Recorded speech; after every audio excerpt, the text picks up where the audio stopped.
very short mountain airstrips with tall trees nearby. It's very important to use the flaps during short takeoffs and landings. Flaps serve two purposes. They generate more lift, and they cause drag, which slows the plane down.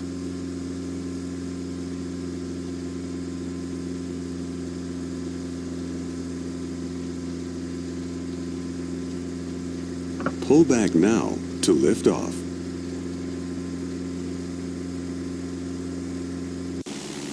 Great takeoff. Now that you're in the air, retract the flaps by pressing the F6 key. Your landing spot will be the lower Loon airstrip to the south of your present position. It's very short and surrounded by hills, so it will be difficult to land on if you approach the runway from the wrong direction. The best route to the lower Loon is to follow the river valley rather than flying straight over the hills. This will allow for a shallower approach for landing. You can follow the waypoint markers if you want.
We're about halfway to Lower Loon.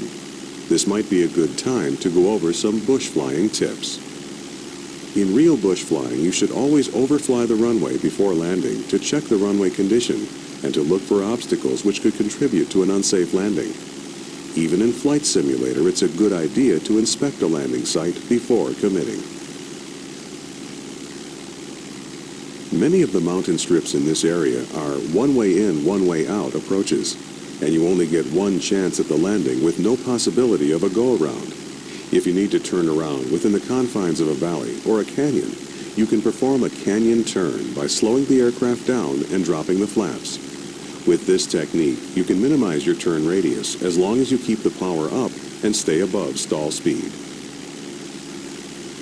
As you approach Lower Loon, start slowing down early in preparation to land, or to execute a canyon turn if you need to turn around.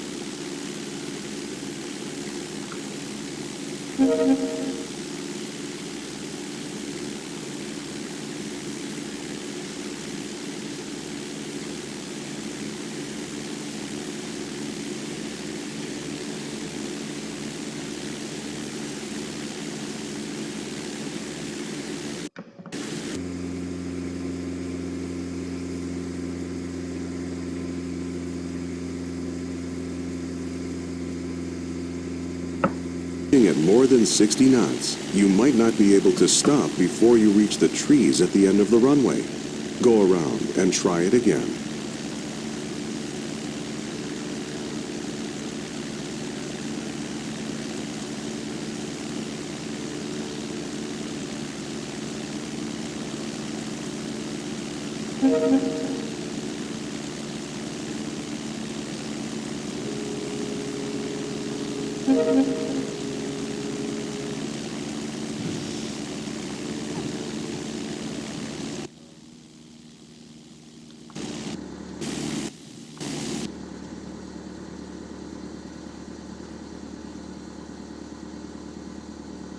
Great landing.